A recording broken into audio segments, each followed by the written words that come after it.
Bonjour Lacey et Philippe, merci de nous accueillir au Shakti, le gym d'escalade, un des plus connus dans le Myland à Montréal. Ça a été quoi votre parcours dans le monde de l'escalade? Pour moi, j'ai senti comme incroyablement vulnérable. Quand j'ai commencé de faire de l'escalade, j'aimais pas vraiment le sport au début, surtout le bloc. Parce que c'est dur, c'est difficile, c'est intimidant. Quand j'ai commencé à grimper, j'ai commencé dans un petit centre, un peu comme celui-ci, en fait, qui nous a servi de modèle d'inspiration pour construire et concevoir et construire celui-ci. Mais un petit gym là, de sous-sol à Séoul. Pour la première fois, là, j'ai vraiment senti que je faisais partie de quelque chose de plus grand que moi. Fait que là, tu fast forward peut-être 3 ou 4 ans. On revient à Montréal. On a commencé à rédiger un plan d'affaires. Ça, c'était à Noël 2011. Oui, c'était pour voir si on pourrait peut-être faire quelque chose de similaire à ce qu'on a trouvé en Séoul. Parce qu'ici, en Amérique du Nord, c'est toujours le modèle le plus grand possible.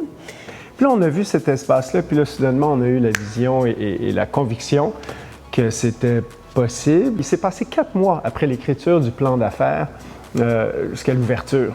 Ça a pris 4 mois. Quand j'y repense, là, ça me fait sauter là, parce que c'est vraiment c'est incroyable. Vous, quand vous avez ouvert ce gym ici, ça a été quoi votre objectif? C'est quoi vous vouliez que les gens retrouvent quand ils viennent ici? Alors, mais on voulait créer un petit espace chaleureux. Puis je pense que l'emplacement où tu besoin, le design du Shakti a été conçu pour justement rassembler les gens. Parce qu'on aurait pu faire plus de structure. T'sais. On aurait pu avoir un pan d'escalade ici, on aurait pu faire quelque chose sur le gazebo, on aurait pu splitter la salle en 2 ici. Bref, on aurait pu créer plus de murs, mais ça aurait comme nettement, clairement sacrifié là, l'esprit de communauté qu'on voulait créer ou aider à créer.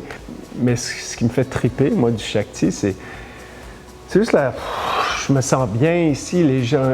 Enfin, l'important, c'est qu'il y a des gens de différents milieux, juste des gens différents qui se retrouvent ici et puis qui se sentent à l'aise dans l'espace, dans cet espace-ci qu'on a créé et puis qu'on crée ensemble avec les gens qui y fréquentent. Parce que de toute évidence, c'est pas juste nous, c'est les gens qui fréquentent l'espace, qui la définissent aussi. J'aime ça quand il y a des filles, surtout qui trouvent qu'ils sont fortes. Qui trouvent qu'ils sont capables de faire quelque chose de team d'impossible. On donne toujours permission. Si tu es ici, tu es toute seule, ne sois pas gênée de juste prendre ton place et de dire qu'est-ce que tu veux ou qu'est-ce que tu veux pas. On voulait créer un espace qui était ouvert parce que le bloc, quand on a ouvert le Shakti, c'était typiquement des dudes en chest. Et puis ça, c'était quelque chose qu'on voulait à tout prix éviter, sachant là, justement l'effet que ça avait sur les femmes dont Lacey parlait.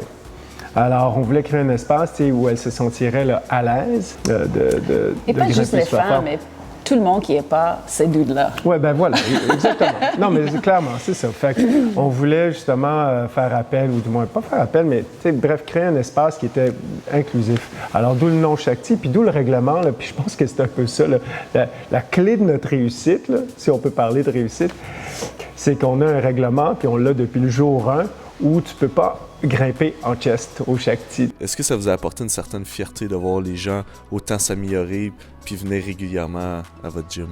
Ah ouais, j'ai beau dire que je suis pas dans la performance et ainsi de suite, là, collectivement, ça me fait triper de voir le niveau du Shakti. C'est surtout inspirant pour les gens qui commencent. Et puis comme je te disais au téléphone aussi, ce qui est cool, c'est que les gens débarquent, puis au départ, tout leur semble impossible. Ils sont là, « Ah non, je ne serai jamais capable de faire ça. » Puis ce qu'ils apprennent rapidement, c'est que leur conception du possible est erronée, est fautive, est déplacée. Ils n'ont aucune notion vraiment de ce qu'ils sont capables de faire. Donc, c'est quoi que ça vous a apporté à vous deux en tant que couple d'avoir un projet collectif comme ça? Je pense qu'on a appris beaucoup. C'était pas facile au début. Il y a eu comme une distribution ou une division des tâches qui s'est fait comme naturellement. T'sais. On a découvert chacun là, ses forces. Comment juste travailler ensemble, puis comment reculer aussi, choisir ses combats. On a la même vision, là. On veut faire la même chose. Au bout de la ligne, là, c'est les mêmes trucs là, qui nous font triper. Oui, surtout, ça nous donnait la chance d'avoir une famille et de vraiment avoir une belle relation avec notre fils. Aussi, c'est juste super cool que ça nous donne l'opportunité de jouer ici avec notre fils aussi.